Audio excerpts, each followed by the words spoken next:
everyone. I hope that you had a beautiful weekend and still are having an amazing weekend. Here in South Africa, it's just past 9 p.m. 9 p.m.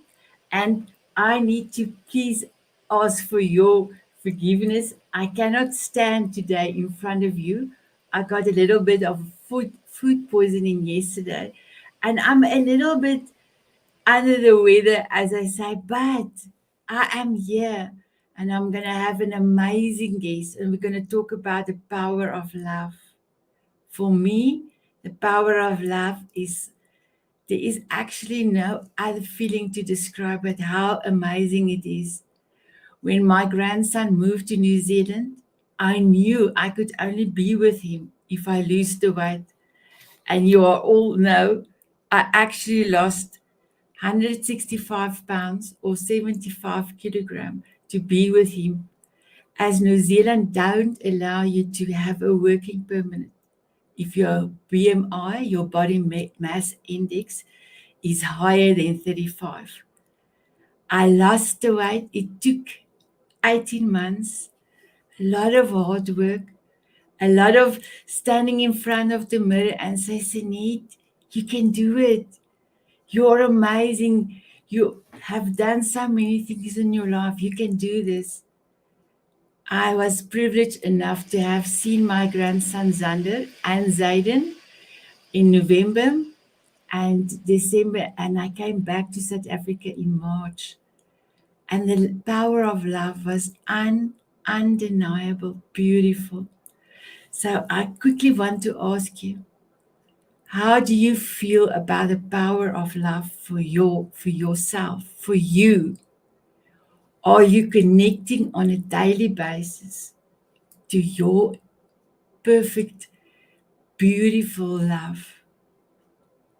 Is self-love high on your priority? Because when you start showing up for yourself and start loving yourself unconditionally, you can love anybody and you can also take care of anybody.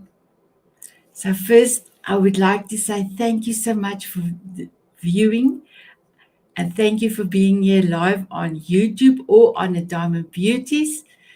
I want to thank my sponsor, E360 TV, that I can continue with the show. And after the video, I'm going to play a short video. I am going to bring in my beautiful guest, Paula, that has an amazing story. So thank you so much, E360 TV. Here is your video.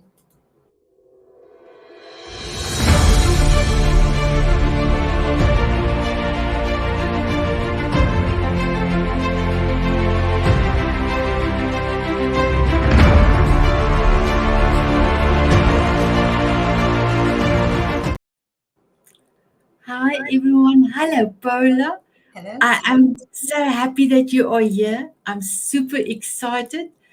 Tell us a little bit about your story before I have a few questions that I would love to ask you. All right. Thank you. Thank you, Sanet. Thank you for having me. And I want to start just by saying that I don't typically talk about my story. I am talking about it today, basically to honor my husband because he is very passionate and, likes to, bring me to the forefront. I tend to like to stand back a little bit, but to honor him and his journey, I am joining you today. So my story is a cancer story.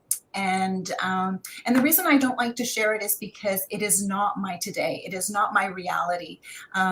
It's something that has happened to me. It's an experience, much like people have an experience going to university, or they have an experience with war, or they have an experience, pregnancy. I mean, these are all experiences.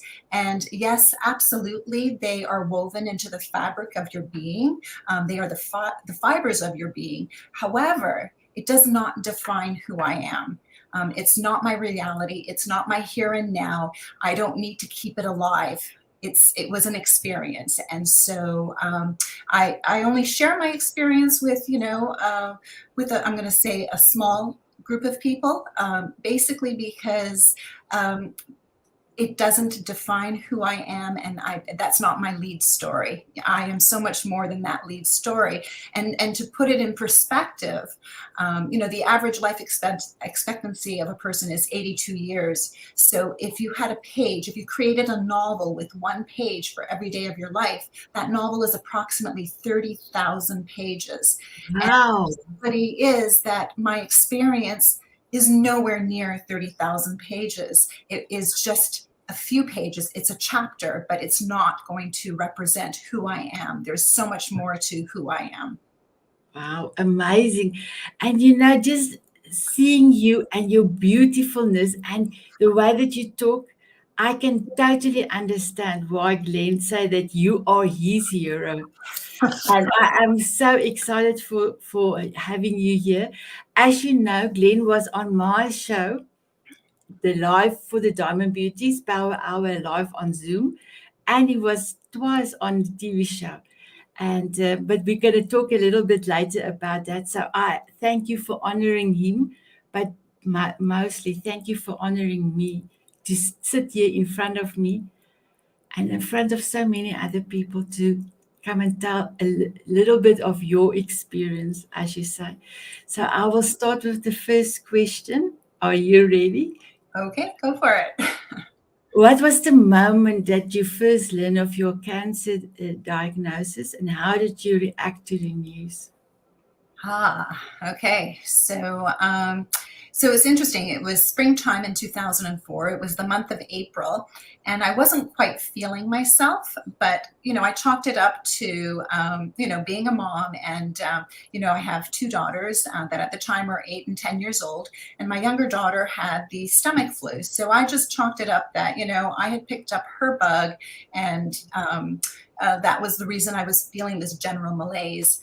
But then it was the end of the month. It was the end of April, and we had gone to an amusement park, and lo and behold, I couldn't do the rides, and my stomach was just turned, and and I thought to myself, what's going on? So the next day, I get my period, and it is like something like I've never had before. And so I thought to myself, what's going on? So I just gave it some thought, and I thought, you know what? I was probably pregnant, and I'm having a miscarriage now. So, I didn't really worry too much about it, but I thought, you know what? I'll wait till tomorrow, and if things haven't subsided, I will call the doctor. Well, sure enough, the next day things had not gotten better. So I reached out to my doctor, and he had me go in and do just some standard blood work, et cetera, et cetera. And so the next day, it was Wednesday, May 5th. And I drop my kids off at school, and I come home, and the phone rings, and it's my doctor. And my doctor says, Paula, I need you to come into my office immediately. And I said, why? What's wrong? And he said, your blood work is a mess. And I mean, well, what do you mean my blood work is a mess? And so he just rhymed off some numbers. And I said to him, I said, do you think I have leukemia? And so he was shocked, and he said, yes. And I was just like, my jaw dropped, because, well, of course, someone just told you that they think you have leukemia. So Wow. basically, I just went into autopilot. Everything becomes a bit of a blur, because I just went into autopilot, pick up the phone, make arrangements for my kids to be picked up, call my sister, and I call my then husband, and, and say, I need to go to the doctor's office. And, everything else just then becomes a blur. And so within a relatively short period of time, within a few hours, I was diagnosed with leukemia, acute lymphocytic leukemia, which is the leukemia for children. So it is most diagnosed in children and in, I'm going to call it senior men. So statistically speaking, leukemia is least likely in a 39-year-old woman. And here I was, a 39-year-old woman just diagnosed with ALL. And I thought to myself, of all the lotteries to win, why did I win this one? Wow. That was May 5th of 2004. So I am approaching the 20-year anniversary of that diagnosis. Wow. It's unbelievable. And for me, you just go into autopilot. You did the arrangements for your kids because ultimately your family was was a high priority for you. But Correct. you still had the I will not say knowledge, but you still had a heart, if I can say that, to Mhm. make sure that they are taken care of, and then doing your next step. So the next question I wanted to ask you: what did you learn about yourself during your battle with cancer, and how did the experience change you? Well, uh, definitely, I came to realize that I'm more intuitive than I give myself credit for. But probably the biggest lesson is that I now live my life every day, every single day, as it is my last day, because everything can change on a dime. When I had that diagnosis, life was perfect. And in a matter of seconds, everything changed. And for the next 2.5 years, which was the course of the chemotherapy, nothing was the same. So it took, almost 3 years for things to become normal again. Oh, wow. And do you think it was to say when you said normal, it was never normal as the normal because you were taken out of your comfort zone so in such a big way, and it's actually a scary way that you're taken out of your comfort zone. Yeah. Again, so everything that I knew to be my reality was no longer my reality. My new reality was that, well, I was in hospital for the first 4 weeks. And then after hospital, so that was the onslaught of chemotherapy. So I'm going to preface a little bit. So leukemia is a systemic cancer. It's not like your typical cancers, which are tumor based. And so, they will remove the tumor, chemotherapy, radiation to the tumor site.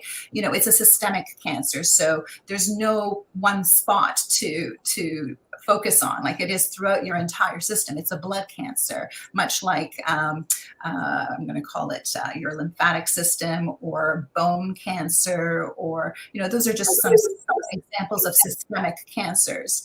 So everything changed. So I had that initial onslaught of a month in hospital, and then the next month was so the first month was chemotherapy, then the next month was radiation therapy to the brain, which altered my brain a little bit in the sense that not only did it destroy the bad cells, it destroyed some of the good cells too. So sometimes I have language issues, but I hide it well. Like most people don't realize, I can typically camouflage it very well. And then for the next 120 weeks, which is 2 years and 4 months, I had chemotherapy every Wednesday. And so, I went from being, vibrant, taking care of family to being completely vulnerable and, you know, uh, basically needing someone to take care of me. I got to a point where I could barely walk. I called myself Bambi because my legs couldn't hold me up. I was almost anorexic. I had lost so much weight, and they would tell me that, if I don't start gaining some weight, that they're going to have to put a feeding tube in. And so, everything just kept changing. And, 3 months into the cancer, I wasn't sure that I was going to see my next birthday. And my next birthday was turning 40. And, I have conversations with my wonderful Glenn. And, just last week he said to me, "Oh, I remember turning 40. I was so angry that, I was turning 40. And, I said, "Do you realize that I was grateful for 40 because I wasn't sure that I was going to see 40?" So, two Wow. very different lives, and how we see the age of 40. Wow, amazing. Actual fact, he told me about this story, and for me as well, having that experience of a near-death situation, or also from the 20th of September 2019, I also do approach every day as if it was my last day. So I have a little bit of feedback of the viewers that is viewing the show. Jaiju said, "Thank you, thanks, Doc." And then Facebook. So, ladies, if you are on the Diamond Beauties, please put your name in the front or back. as it is a private group, so we cannot see who have commented this, but this Facebook user said, wow, she's able to diagnose herself. That is so scary. I actually, when you said that and you said it to the doctor, I also thought, wow, that is incredible. And that you have listened to your intuition. That is so amazing. So I want to share a little bit more about that, being diagnosed with leukemia. So understanding the power of attraction and the laws of attraction. I think back, so how did I end up with leukemia? So I attribute it to two things. I remember as a child watching, what do they call them? Telethons, or not telethons, but when they're fundraising for a hospital. And I used to see children, and I was a child at the time, and I used to see children who were cancer patients, and time and again they had children that had leukemia. And so I have like this feeling that I get every time I see a child with leukemia or any kind of cancer, and it's a feeling that I recognize from my childhood. I had so much fear for it, right? And then the year before I was diagnosed with cancer, I was the primary caregiver for my mother-in-law who was suffering from ovarian cancer. And so I would take her to the hospital every 3-4 weeks for her chemotherapy. And every time we went to her chemotherapy, we would walk by the leukemia ward. And every time I walked by that leukemia ward, I would get this feeling, and it was just like this heat that would come through me. And, and I didn't like the feeling, and the feeling scared me. And, I didn't realize it at the time, but this reaction that I was having, in fact, was a type of attraction to it. And so I was calling it into my life. And sure enough, less than a year later, I am dealing with leukemia. Wow. That's actually so incredible. Careful of the thoughts we have and make sure that we keep them clean and we keep them surrounded in love.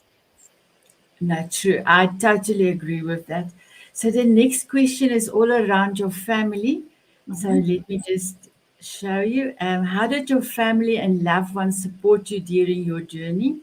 And what advice would you give to others who are supporting someone with cancer?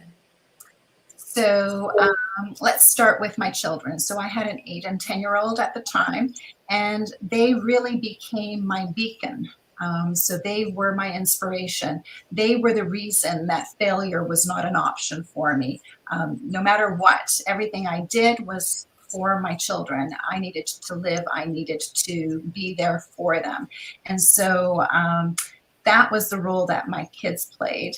I tried to keep life normal for them, but of course life is not normal, because when you have leukemia, you don't have an immune system. And so you are really segregated from the rest of the world. You can't really go out. You have no immune system. So you're at home, and you have to be very careful of who is coming into the home, that they're not bringing anything to you, because you're going to have a difficulty fighting it. So my children were definitely my beacons. I had an incredible support from my sisters and my mom. They were, in my home on a regular basis, cooking, taking care of the kids. They just basically took over taking care of my household, cleaning, groceries, whatever it was needed in order to run a household. And then, of course, there's your neighbors. So neighbors, that I only knew to wave to were bringing meals to my home. So like there were people that I didn't even know by name, and they would just knock on the door and they would bring us a meal. And so, I was shocked by the outpouring of love from my neighbors.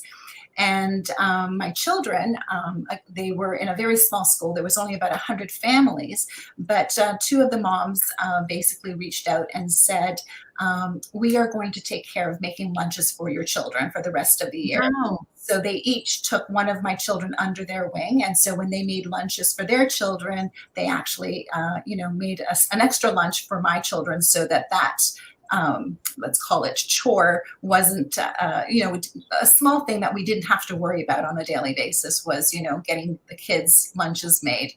So, Wow, and that's amazing. yeah, yeah. And I have to bring to everyone's attention also another very, very powerful person that I owe my life in gratitude to, who was huge in the support that she gave me. And her name is Elfrida Pretorius. So I had met Elfrida at a workshop about 3 years prior to my diagnosis. And I was introduced to her by my sister. And basically, Elfrida taught, the energy principles, and it was something that was completely new to me. Like I had no idea. I had no concept of what that was, and so I went to this workshop in a local city, and I listened to her, and she was so powerful, and her story was so to heart for me that. She just remained in my subconscious. And so Wow. it was just a 1 weekend workshop, and lo and behold, 3 years later, I am faced with this adversity, and the first thing I asked of my sister was to source out this woman, Elfrida, because I needed to learn what she was teaching. It was important in my journey to recover health.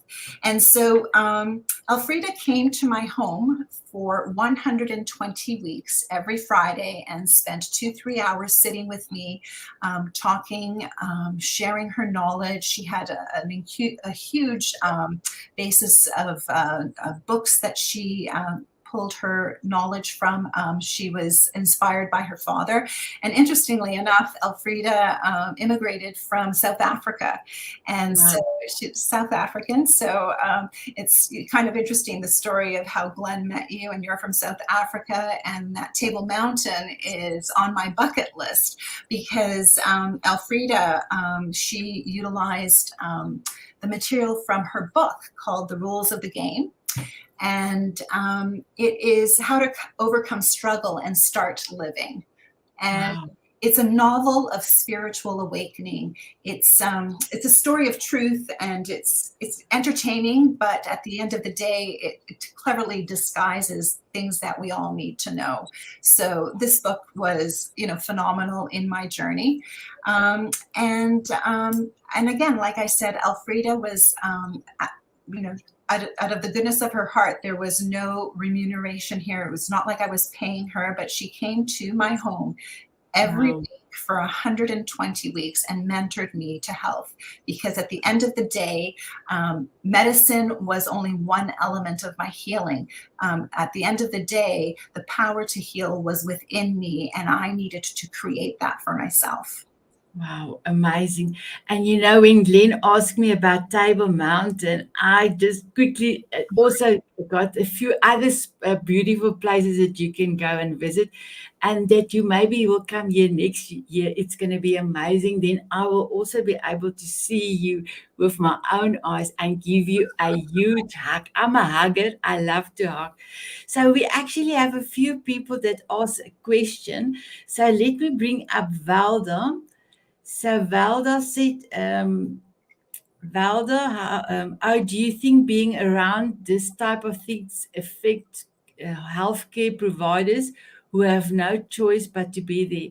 As you mentioned, the part that you were taking your mother-in-law and you passed the leukemia wing. So then her question come up, but I don't want to interrupt. But if you maybe can answer, Valda, I would really appreciate it. So affects healthcare providers. That's interesting. Well, I know that I could never be a healthcare provider because I think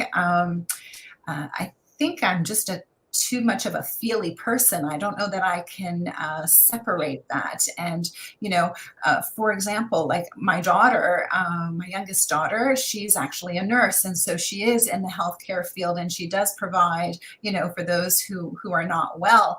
But somehow, she's able to compartmentalize, whereas I don't know that I have ever been able to do that. I've always been very, I'm a water sign, and so, I have a tendency to, just get absorbed by the surroundings. So yeah, it's a good question. So we all have a different journey, and so for whatever reason, those in the healthcare field are able to protect themselves.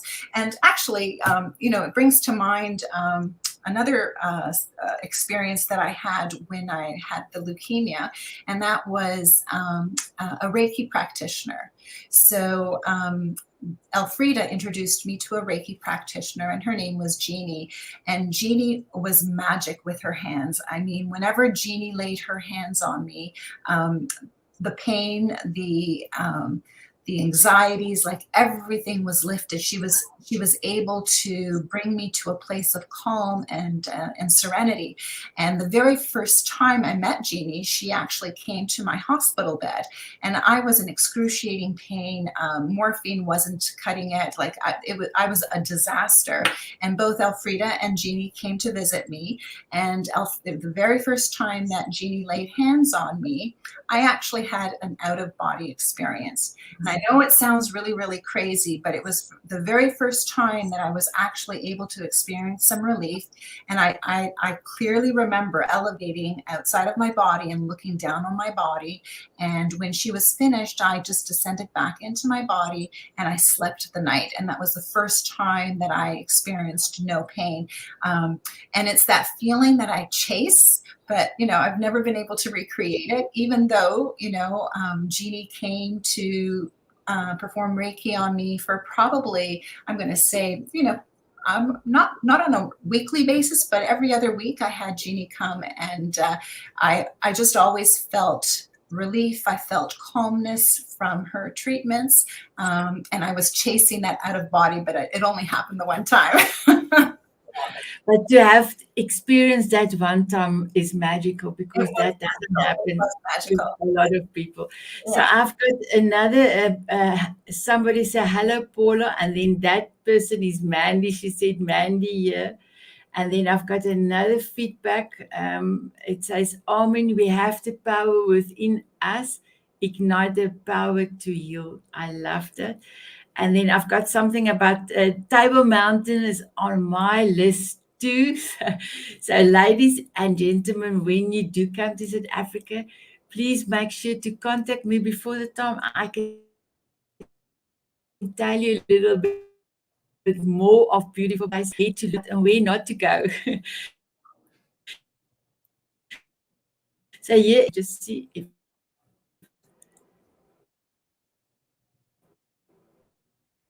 okay, that one. I changed the course of medical history in Canada. Oh, yeah, in Canada, because I knew that what was wrong with me, and fought for 2 years to be validated and save my own life. Wow, that's amazing. I do think it's Mandy. I am not sure, but the next part is I had a public health nurse called Jean. She was pivotal in believing in me and telling me not to give up. And like I said, I think it was Mandy. So with all the comments there, let me go back to my to another question that I can ask you.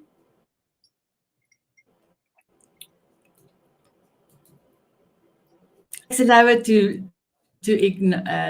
come in. There you are. What words of encouragement would you offer to somebody or someone who is currently facing a cancer diagnosis or going through treatments? Well, it's hard to give any advice, because everyone's journey is going to be different.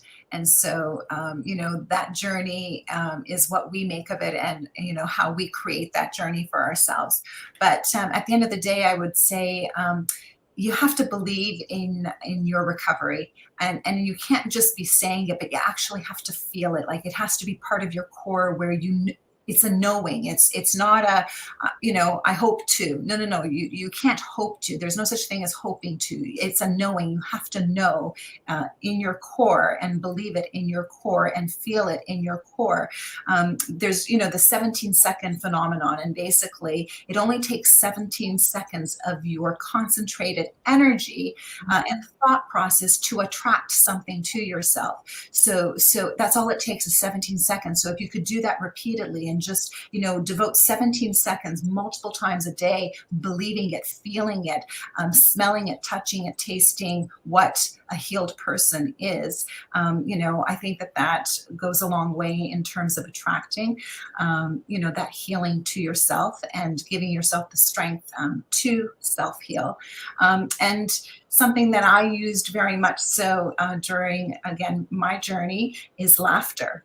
So one of the things I did was I cut out cable television. I cut out watching the news, because why do I need to watch misery, and why do I need to watch other people's pains and sufferings? What I need is to be elevated. I need my energy, my spirit. I need everything about me to be elevated. And so, how did I spend my time? I spent my time in laughter. So I was watching reruns of comedies, and I tried to spend as much time as I could laughing, because laughing is an elevated energy. And so, elevate my energy to happiness, to things that are happy. So laughter was one thing that I focused my days on. And the second thing I focused my days on was watching cooking shows, because I couldn't stomach the smell of food, the sight of food. And so I needed to, become friends with food. And so, I was nauseated, by just about anything. Even the smell of water would nauseate me. So I would watch these cooking shows, and man, oh man, I was, cooking up all kinds of things, just trying to stimulate appetite. The last thing I wanted was a feeding tube. So, that's how I spent my time, just watching laughter and watching good food shows. You are incredible. So there's so many comments coming through now. So I want to, here's the first one. Mandy says, believe it, feel it, accept it, and know it like no other. And then another one, the power of positive affirmation is so important in all areas of life. And then Mandy said she don't have a TV for the last 20 years for the same reason. And I have a television. I do have a television, but I'm very selective as to what I will watch on that television. So, there's a purpose for it, but it's not for me to be watching misery on a screen, or big screen for that matter, in theaters. It's I don't want to be watching people in pain or any kind of violence. It's just, I don't need to see that as entertainment. It's bad enough that it exists in our reality, in our world. Why does it have to become my entertainment? wow, I love that. So Mandy also said yes, laughter, and then Valda said yes, laughter is a good medicine. So smart. So let me see. There is more. You're a breath of fresh air, Paula. Oh, beautiful. And then the next one, I cannot stand seeing others in pain or animals. Oh, wow, amazing. So I do have one more question, but I was hoping to ask you. You know that Glenn came last week to tell us about little bit about staying in love and how he caught you every day still, because it's like somebody wants to steal you. And the ladies truly enjoyed, when he took out his value card and also told us that he opens the door for you. So can you give us just a short story of how did you meet Glenn? How did I meet Glenn? Well, that's That's a great story, actually. It's a story I do like to tell because it makes me smile. It makes my heart flutter. So that's a story that I share openly and regularly because it's a feel good story. So, divorced and on my own for, I don't know, about 4 years when I started, when I went on online dating. And I tried online dating for a couple of years. And, there was an awful lot of bullfrogs in that 2 years, right? I had this saying that, I will give everyone 3 dates. So that was my goal, was to give everyone 3 dates. But there was so few and far between that actually made it to date number 2 and date number 3, because as hard as I tried, it was really, really hard to get to a second or third date. And so, after 2 years, I had sort of, thrown my hands in the air and said, you know what, I'm ready to, I'm accepting that I will probably live the second half of my life as a single woman. And I came to terms and I became very okay with that. And, I was on my own without dating for about 6 months. And then it was the Canada Day long weekend, which is July 1st. And it's July 1st, and I have no place to, it's a long weekend. I have no place to go, no one to be with. People are having barbecues and having parties and going up to cottages, and I'm at home twiddling my thumbs. And I said, like, this really sucks. So I ended up deciding, you know what, let's give this online dating one more chance. And so I put my profile on the website. And this time, instead of making my profile visible to everyone, I had a paid subscription, which I was invisible to everyone. However, I could see everyone's profile. And then I could reach out to whomever I was interested in, as the other way around. And I became very, very clear in my profile as to what I was looking for. And I actually printed off my my profile, because at the very last sentence I said was, "You are comfortable in a suit or in jeans, and you recognize that chivalry is never out of style." So I was very, very clear in my profile what I wanted and what I didn't want. I didn't want someone who had a dog, not because I don't like dogs, but I didn't want someone who had the commitment of having to go home to feed the dog, to take the dog out for a walk. I wanted someone who was available for me, because the one thing I lacked in my previous relationships was time. And I wanted someone who was willing to give me their time. That was my number one priority. I needed time. I needed my partner to want to spend time with me. And I absolutely attracted that person into my life because, again, having spoken about the 5 languages of love, I had my number one, which was time. But, when we talked about it again just last week, Glenn and I, and he said, what's your number one now? And I said, you know what, when I go through the 5 languages, I don't have a primary anymore, because he gives me an abundance of all of them all the time. And so it would be criminal for me to say that he's not fulfilling any one of them, because he is so aware and constantly giving me all of those languages of love. Time, not an issue. Not something I need more of. It's actually the opposite. Go to work.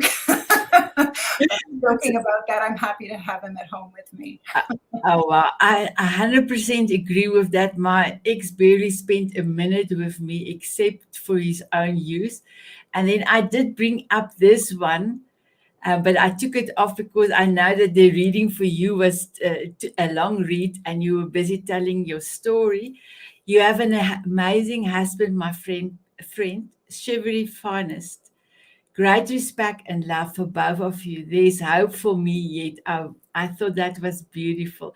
And that comes from Mandy, because she is the person that is always putting so many emojis in her in hers. I'm so sorry. I'm thinking, what's the right Afrikaans word?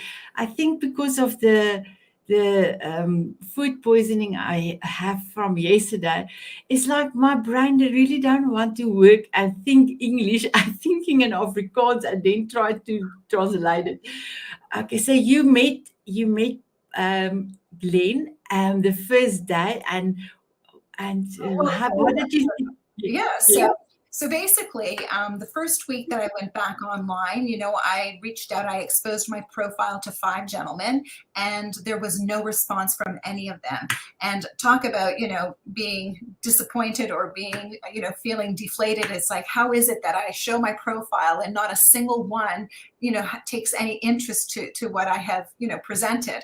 So I didn't give up. I went back on the second week, and the second week I find 3 gentlemen that I have an interest, their profiles are appealing, and I reach out to all 3, and lo and behold, all 3 respond. So I proceed to make a date with all 3 of them. So the first one was on Sunday, and Glenn was on the Tuesday, and then I had a third date set up for the Friday.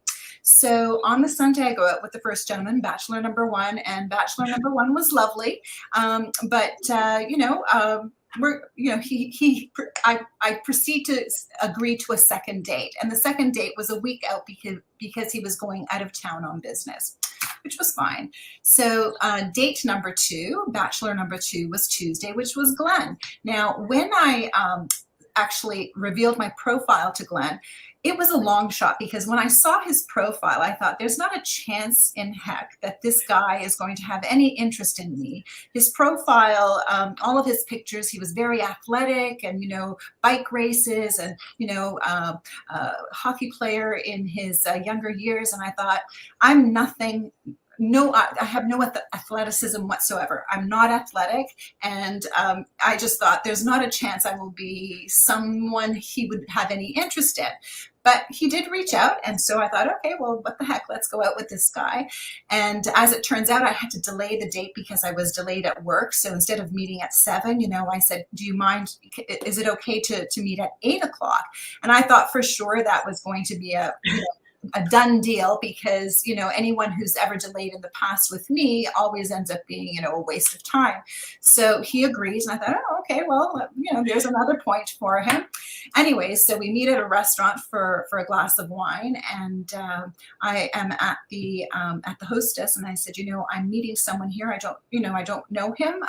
He says, no, there's no one here yet. So I was going to be seated first, and lo and behold, this gentleman comes over my right shoulder, and I turn and I look. And it's like, wow, tall, handsome, stunning man standing there. And he looks at me and he says, Paula. And I'm looking and I'm grinning and I'm thinking, glad. It's like, okay, this is too good to be true. So we sit down and we start chatting. And this 1 hour, meet and greet turns into 4 hours of conversation. And it just, it was phenomenal. So, I get into my car, he gets into his vehicle, and off we drive, and we end up at a red light at the same time. And he rolls his window down and I roll my window down, and we're like both, full of grins, and we're so happy.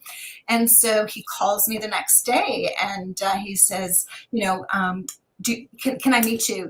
And I said, yeah, absolutely. So we go out for a walk. And again, that walk turns into a 4-hour walk, and we're just exchanging all this information. And like the energy was so in unison. And I thought to myself, okay, I either have met the biggest con artist or my unicorn. And lo and behold, he was absolutely my unicorn. So when I went home that day, I said to myself, no, I'm not going to go to meet bachelor number 3, because I found a bachelor that I absolutely think is the man for me. And I called bachelor number 1 and said, I'm going to break our date for next week because I have found someone that I would like to pursue. And that's exactly what I did. Not even 3 weeks into dating, I invited him to join me on a European trip, and he obliged. And here we are, married, happy as can be. Wow, amazing. So I don't know if Glenn is near you, because he actually has something for you to give you. I said he can come in now, 44 minutes in. So you're welcome to call him. Yo! Always full of surprises, right? So I thought this hour was mine. Or here's my chivalrous man. Aww, oh, wow. get into There is your beautiful flowers. adversities. Wow. Amazing, amazing. Thank you so much, Glenn. I tell you, I'm in awe with this beautiful woman of yours. Thank you for arranging that she can come and talk to us today. So she just told us when she met you and how amazing it was. What was your the first day, the feeling that you had? Um, that the 1 hour that turned into 4 hours. It was the most comfortable thing in the world. I felt like a little kid again. I felt like it was my first date I'd ever gone on, and I just couldn't believe this woman in front of me.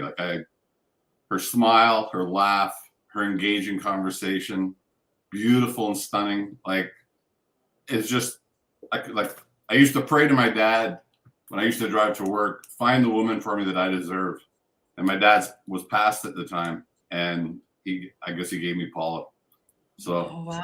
like, unbelievable. Like, I can't stop smiling. I still smile like a little kid, and I smile like the very first day I met her. So I'm Oh, wow. Amazing. man for sure. And I do. I can see. And Valda said, does he have a clone? So you don't have a clone, Glenn. You know what, everybody, you know what, I treat him the same way as he treats me, like someone is trying to steal him every day, because I know what a unicorn I have. Oh, wow. And you know, when you said unicorn, it was actually so beautiful, Paula, because I would never associate a man with a unicorn. But just thinking of the attributes of a unicorn, wow. Glenn, then I'm so happy she have met her unicorn. Wow, amazing. Are you amazing. proud? She's an incredible woman. Like, her story just moves me and makes me weak in the knees. Like, from the first time she told me her story to every time we talk about it a little bit, it just humbles me beyond what you can imagine. I'm just so proud of her. I'm just so proud that she did this. Wow. I am also over the moon, because I know, Paula, you don't really do things like this, especially talking about the cancer. But for me, when you said it was a small it was an experience that you had, it didn't define your life. No.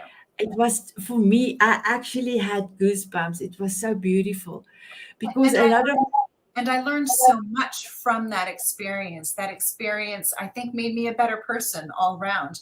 You know, not to say that I didn't like the person that I was, but I much prefer the person that I am now. Wow, amazing, amazing.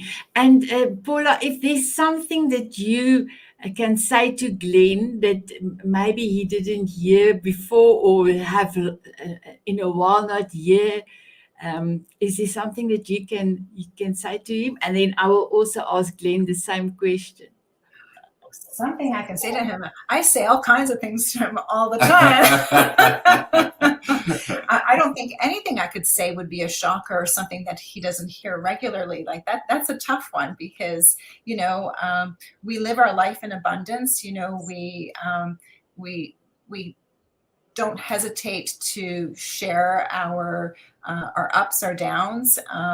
You know, he doesn't have to ask me how I'm doing, because he knows me so well that he feels my energy immediately, and vice versa, you know. And then I don't allow him to whine, you know, because it's like, there's no room in our life for whining. So just, like, you know, put a sock in it and move on, like, give it up and move on to something a little better, more positive. Oh, I love that. And Glenn, is there maybe something that you want to tell Paula? Yeah, she keeps me in the present. Like I say, she makes me a better man. She keeps me in the present, keeps me in the positive. We work every day to make our relationship better. And honestly, I fall in love with her more every day. I work at it every day. There's not a minute goes by I don't appreciate her, from the time I get up to the time we go to bed. Like, I can't get enough of her. Wow, that's amazing. One of my success recipes for a happy marriage is that you have to put the time in. You have to make sure that your partner is happy and that you are putting time in together. So, yes, I love that. Yes, Glenn? You get out of something what you put into it. And if you stop putting in, don't expect anything back, you know. And I put in all the time, and so does Paula. So and I equate it to starting up a business. When you're starting up a business, it consumes you. Like, you have to put all of your time, all of your energy into it, because if you don't, the business will not launch, or it will fail in a relatively short period of time. And you need to constantly continue to inject the business with your energy, because if you don't, it will become stale. And if you don't continue to feed that business, if you're not growing, you're dying. So you need to continue to grow your business, and you have to continue to grow your relationship, because if you're not growing, then you're not growing. That's the opposite, is not the fun place to be. Exactly. So I'm sure, Glenn, I've told you what happened in the 13th of February. The male celebrity that came to the live power hour for the Diamond Beauty is cancelled. And I remember the photo of Glenn. You were dancing and he was looking at so much love to you. And then I reached out to Glenn and I asked him if he can come and inspire us on the 13th of February on Valentine's, before Valentine's Day. absolutely. And Glenn, you have now done a little bit of this one as well, but 5 times that you have come and inspire us.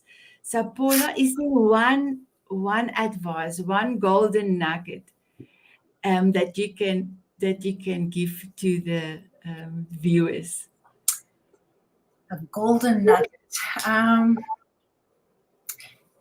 It comes down to self-love. You create your reality, and you need to be clean with your thoughts, because if you're not clean with your thoughts, you're not giving clean energy to your essence.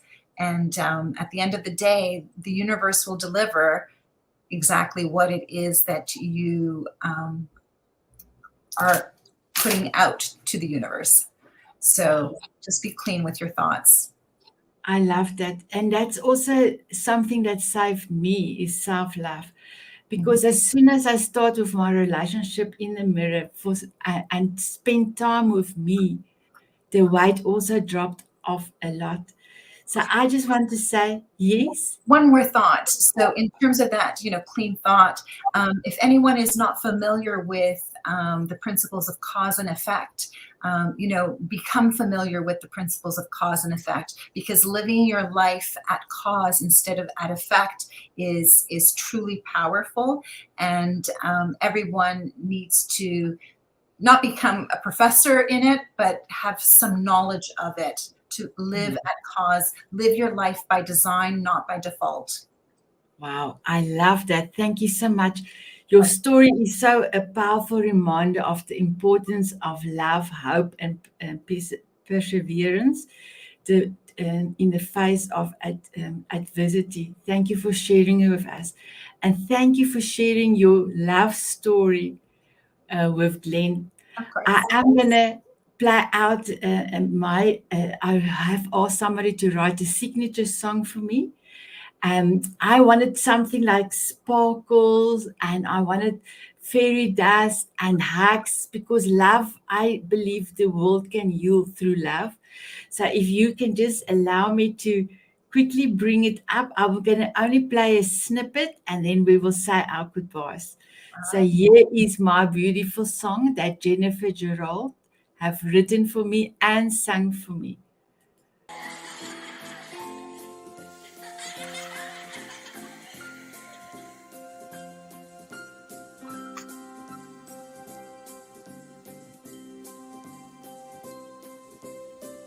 Walking on sunshine or dancing in the rain, sprinkle me with fairy dust so I can fly away.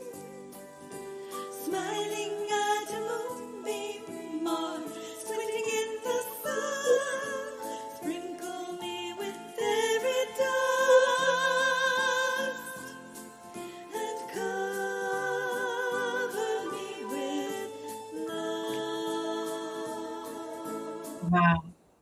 Wow, I love this song. As I cannot play my forever song, Walking on Sunshine, on the platform, I got my own signature song.